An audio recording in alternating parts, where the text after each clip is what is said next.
All right, get ready because today we're going deep on Poor Charlie's Almanack. Ah, this is going to be good. It's the ultimate guide to, well, thinking better, making smarter decisions. It really is. Straight from the mind of Charlie Munger. You know, Warren Buffett's right-hand man. Oh, yeah, the investing legend. Munger's like a mental ninja, and he's sharing all his secrets in this book. You got that right. What I find fascinating about Munger is he doesn't just tell you what to think. He actually teaches you how to think, which, come on, that's a superpower. Totally. And one of the things he's really big on is understanding those sneaky psychological biases. Oh, tell me about it. The ones that trip us all up. Yeah, even the smartest people. You think you're making a rational decision, but then, bam, bias strikes. It's true. And one of the biggest ones he talks about is incentive bias. Oh yeah, incentive bias. Explain that one. Well, it's basically this idea that we're easily swayed by incentives, even when we don't realize it. Like when you buy something you don't need just because the salesperson is really good. Exactly. Remember that time you bought that, what was it, that fancy gadget? Oh man, don't remind me. Incentive bias in action. It happens to the best of us. It really does. But it's not just salespeople, right? Nope, not at all. Munger says this bias affects everyone. Everyone, doctors, lawyers, politicians, you name it. And it's not always about money either, is it? It's not just about money.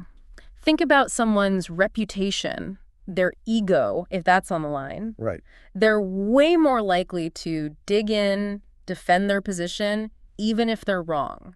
Oh, I've seen that happen so many times. It's human nature, but being aware of it, that's the first step to, not letting it control us.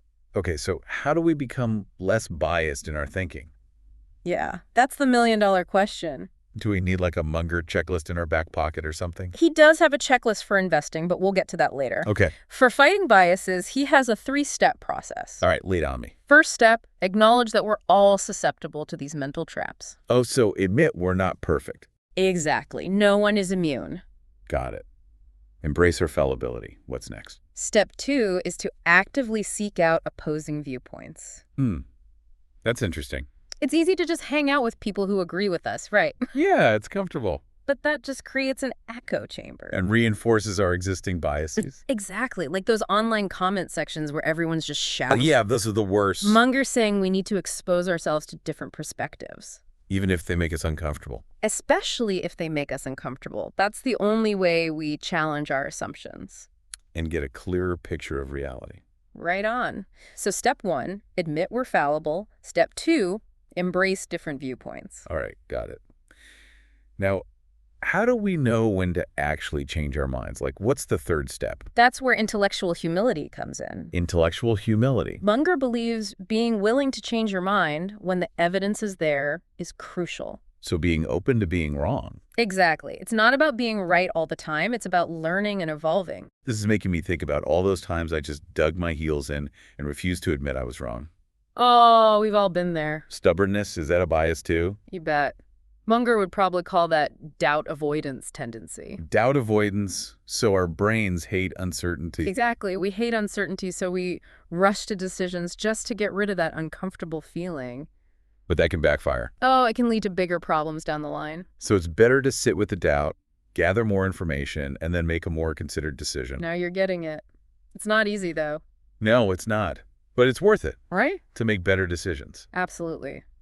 Now, thinking about these 3 steps, are there any recent decisions you've made where maybe bias played a role? Let me think. Actually, there is something. This new productivity system I've been trying. Oh, yeah. Tell me more. Everyone was raving about it, and I felt like I had to optimize everything. It would be super productive. I get it. The pressure to do more, be more. But now I'm realizing maybe I got caught up in the hype. It happens. Did you ignore any potential downsides, maybe? Yeah, there were definitely a few red flags that I just kind of brushed aside. That's that social proof bias at work. We tend to think something's more valid if lots of other people believe it. Wow, you're right. Munger's really onto something with all this bias stuff. He is. Okay, so we've talked about how to fight biases, but what about Munger's advice on making good decisions in the first place? Yeah, especially in the world of investing, which is where he really made his mark. Right, so this is where his emphasis on divergent thinking comes in. Divergent thinking, what's that all about? It's basically about thinking differently from the crowd, especially in investing. Going against the grain. Exactly. Imagine everyone's running towards a burning building. Okay, I'm picturing it. Do you blindly follow them, or do you stop and think, Is there a safer path? That's a great analogy. So Munger's saying we should be thinking like rebels going against the Wall Street hype machine. He is. He says that when everyone is euphoric, that's usually the time to be cautious. And vice versa. And vice versa. He wants investors to think independently, do their own research. Develop their own investment philosophy. Exactly. And one of the tools he uses is his famous investment checklist. Ooh, the checklist. Is that something we can find online? What's on it? It's not an actual list you can print out. It's more of a mental framework for evaluating investments. Okay, got it. And one of the most important parts of that framework is risk assessment. Risk assessment, that makes sense. Everyone wants to avoid losing money. Right. Munger believes that understanding and mitigating risk, that's paramount to successful investing. So how do we do that? What's his secret? He's a big fan of having a margin of safety in every investment. Okay, break that down for me. What does margin of safety mean? Think of it as a financial cushion. It means buying assets at a significant discount to their intrinsic value. Intrinsic value, so what they're actually worth. Exactly. That way, even if things don't go perfectly, you're protected from losing everything. So it's like having a buffer zone between your investment and potential losses. That's a great way to put it. But figuring out that intrinsic value, that takes work. Right. It's not just about gut feelings. Definitely not. You need to do your research, understand the company, their financials. So no shortcuts. No shortcuts. You need a solid understanding of what you're buying into. And that brings us to another important element, right? Character assessment. Absolutely. Munger is adamant about avoiding untrustworthy people. Even if the deal seems amazing. Even then, he believes integrity is non-negotiable. Makes sense. If you can't trust the people involved, walk away. Exactly. This brings us to another key point: patience and long-term thinking. Oh, this is where I struggle. It's tempting to want to see immediate results, but Munger is all about the long game. He is. He's like the tortoise and the hare story. That's a great analogy. He believes true wealth is built slowly, with discipline. Focusing on the value of a business and letting compounding work its magic. That snowball effect. It starts small, but given time, it can become massive. But I'm guessing it takes more than just patience to make compounding work. You're right. It also takes discipline, consistency, and the willingness to delay gratification. Delaying gratification, not my strong suit. It's tough, I know. Munger often compares successful investing to a bamboo tree. A bamboo tree. Okay, how so? It takes years for the roots to develop underground, but once they do, the growth explodes. So we need to be patient, like a bamboo farmer. Exactly. Okay, so we've got risk assessment, character assessment, patience. And long-term thinking. Anything else we should know about Munger's investing approach? One last thing he emphasizes is being prepared for opportunity. Being prepared. He has this famous quote: "The game is won when the opportunity meets a prepared mind." Ooh, I like that. It's like that saying about luck being preparation meeting opportunity. That's it. Munger believes that good investment ideas are rare, so when you see one, you got to be ready. But that readiness, that doesn't happen overnight, does it? It takes time. It comes from learning, being curious, understanding how the world works. So how do we prepare our minds for those golden opportunities? That's a great question, and one that we'll dig into in the next part of our deep dive. So how do we prepare our minds for those golden opportunities? Well, staying informed about market trends is important, but Munger's idea of preparation, it's much deeper than that.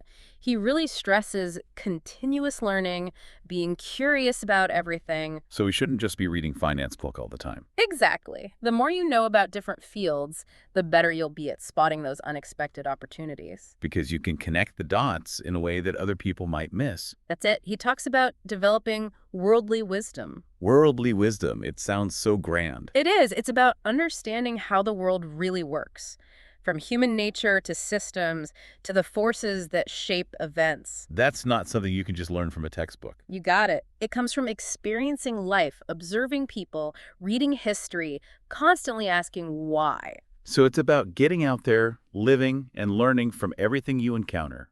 Exactly. And this kind of broad knowledge base, Munger says, it's essential for making good judgments in any field. I'm starting to see how this all ties back to that mental ninja idea we talked about earlier. Right. It's not just about being quick on your feet. It's about having that deep well of knowledge to draw from. And then using that knowledge to make strategic decisions. Precisely.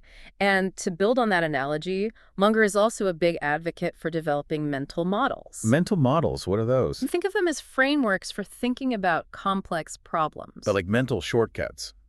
but in a good way. That's a great way to put it. They're like pre-programmed ways of thinking that help us quickly analyze situations. Can you give me an example of a mental model? Sure, one from economics is the idea of supply and demand. Oh, right, the classic supply and demand. If you understand that basic principle, you can apply it to all sorts of situations. Like figuring out why housing prices are going up or down. Exactly. Or predicting the success of a new product. So it's about having a toolbox full of different mental models that we can pull out depending on the situation. You got it. Munger believes that the more mental models you have, the more effectively you can approach problems. And make better decisions. Right on. And this brings us to another key element of Munger's philosophy, adaptability. Adaptability, being able to adjust to new situations. Exactly. He believes the world is constantly changing, and those who can adapt, they'll thrive. Those who are stuck in their ways, they get left behind. That's it. He often compares it to surfing. You need to constantly adjust your position to ride the waves. So it's not enough to have a plan. You need a plan that can evolve. Right. Be flexible, open-minded, willing to change course when necessary. That makes so much sense, especially in today's world where things are changing so fast. It's not just about investing, it's about life in general. This reminds me of the idea of having a growth mindset, that our abilities aren't fixed, but can be developed. Exactly. Munger embodies that principle in everything he does. He's a lifelong learner. And he encourages us to be the same way. He does. Now, we've talked a lot about preparing our minds, but what about the actual process of making decisions? Yeah, that's a good question. We've covered rationality, divergent thinking, preparation, adaptability. Right. But how do we put all of that together when we're actually faced with a tough choice? Munger is a big advocate for having a clear decision-making framework, and he really loves checklists. Checklists. I love checklists. They keep me organized, make sure I don't forget anything. They're great, aren't they? But for Munger, it's not about having one specific checklist for everything. So there's no Munger's ultimate decision-making checklist out there. Nope. He says everyone needs to develop their own checklist based on their own goals and values. So it's more about the principle of using a checklist rather than having a specific set of items. That's it. The point is to have a system for making decisions, rather than relying on just gut feelings. A systematic process. I can see how that would be helpful. Especially when you're dealing with complex decisions with lots of factors to consider. It's like having a mental filter that helps you cut through the noise and focus on what's important. Exactly. And this leads to another key aspect of his decision-making framework, considering the long-term consequences. Thinking ahead, playing out different scenarios. That's part of it. He calls it second-order thinking. Second-order thinking, what does that mean? It means thinking beyond the immediate consequences of a decision and considering the ripple effects over time. So not just what happens tomorrow, but what could happen months or even years down the line. Exactly. Can you give me an example? Sure.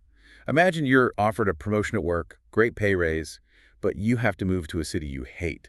Oof, tough choice. Someone who's not thinking second order might jump at it, focusing only on that pay raise. Right, the short-term gain. But a second order thinker would also consider the downsides, impact on family, relationships, career trajectory. Exactly. They'd be thinking about the bigger picture, the long-term consequences. So it's about taking a more holistic view. Precisely.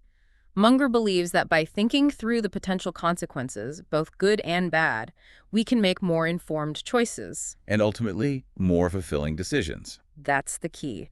And this isn't just about investing. It applies to all areas of life: career, relationships, finances. It's really a philosophy for living. It is. This is all starting to come together. Rationality, divergent thinking, preparation, adaptability, and now this framework for decision-making. It's like Munger has given us a roadmap for navigating life. He has. And there's one final piece of wisdom from Munger I want to touch on. All right, I'm ready for it.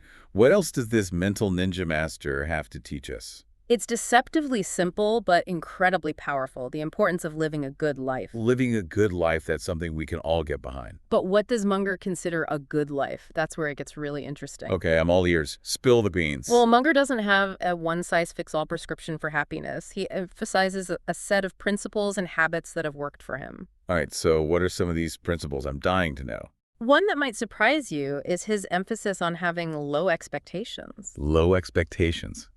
Wait, isn't that counterintuitive? We're always told to aim high, dream big. That's the conventional wisdom, but Munger says setting the bar too high can lead to constant disappointment. So by keeping your expectations low, You're more likely to be pleasantly surprised. That's it. It's about finding contentment in the present moment, not chasing some future state of happiness. So it's not about settling for mediocrity, but about appreciating what you have. And finding joy in the journey, not just the destination. I like that. It's a good reminder to slow down and savor the good stuff. Exactly. He also stresses having a sense of humor, being able to laugh at yourself. Oh, that's so important. Life's too short to take ourselves too seriously. All right. A little laughter can go a long way. It can definitely diffuse a tense situation. Absolutely. Munger sees humor as essential for dealing with life's ups and downs. And speaking of navigating challenges, he also values strong relationships. With family and friends, those are the real treasures in life. They are. But how does he connect that back to investing, you might be wondering? Yeah, I am. Munger sees these relationships as a source of strength and support, not just personally, but professionally, too. It's like having your own personal board of advisors. That's a great way to put it. People you can trust, who can offer different perspectives. People who have your back when things get tough. Exactly. And this brings us back to that key theme we've been talking about. Adaptability. Being flexible, open to change. Right. Munger believes that change is inevitable in life and in investing. Those who can embrace it, they'll come out ahead. It seems like adaptability is a thread that runs through all of Munger's thinking. It really is.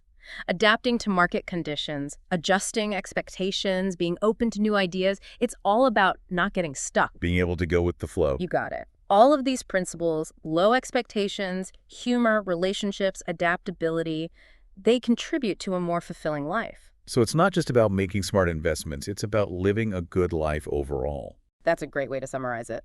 True success for Munger isn't just about money. It's about the quality of your experiences, the impact you have. He believes in leaving the world a little better than you found it. This has been such an insightful deep dive. We've covered so much. We have.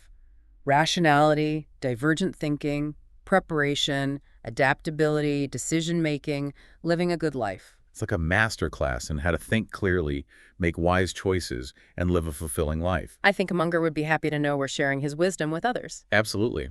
And to our listeners, we'll leave you with one final thought. Munger says, good ideas are rare.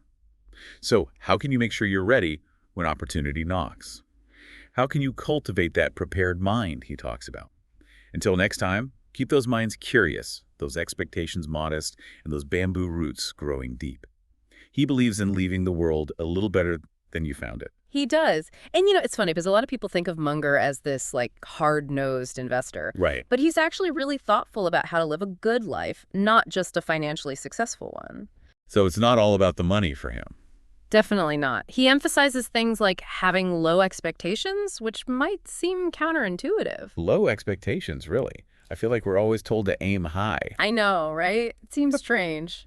But Munger says that if you set your expectations too high, you're setting yourself up for disappointment. Because you're less likely to be satisfied with what you have. Exactly. And you're always chasing something, never really enjoying the present moment. So it's about finding contentment, being grateful for what you have. That's a big part of it. And he also talks about the importance of humor. Oh, I love that. A good laugh can make everything better. Right. He sees humor as essential for dealing with life's ups and downs. Because, let's face it, things don't always go according to plan. Nope, they don't. And when that happens, it's helpful to be able to laugh at yourself. Don't take yourself too seriously. Exactly. And another key ingredient for a good life, according to Munger, is strong relationships. With family and friends, those are the people who really matter. They are. And Munger sees those relationships as a source of support, not just in your personal life, but in your professional life, too. So it's like having a team behind you cheering you on. That's a great way to put it. And this brings us back to that theme of adaptability. Being able to roll with the punches. Right. Munger believes change is inevitable, and those who can adapt, they'll thrive. So it's about being flexible, open to new experiences. And willing to adjust your course when necessary. It's all connected. It's like all of Munger's advice, it's not just about investing, it's about life in general. It really is. It's a philosophy for living a good life, a fulfilling life. And a successful life, too, because when you think about it, all these principles, low expectations, humor, strong relationships, adaptability, they all contribute to success in all areas of life. Absolutely. They help you navigate challenges, make better decisions, and build a life you're proud of. This has been such an insightful deep dive into Poor Charlie's Almanack. It has. Munger's wisdom is truly timeless. He's like a wise old sage, sharing his secrets for a happy and successful life. And he's not afraid to challenge conventional wisdom, which I love. Me too.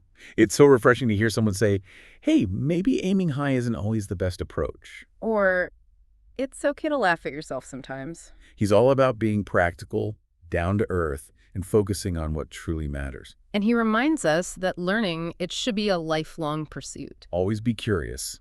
Always be growing. Exactly.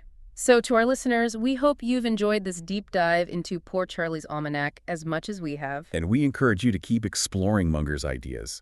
Pick up the book, read his speeches, and see how his wisdom can apply to your own life. And remember, good ideas are rare, so keep those minds sharp and those eyes open for opportunities. Until next time, keep learning, keep laughing, and keep living a good life.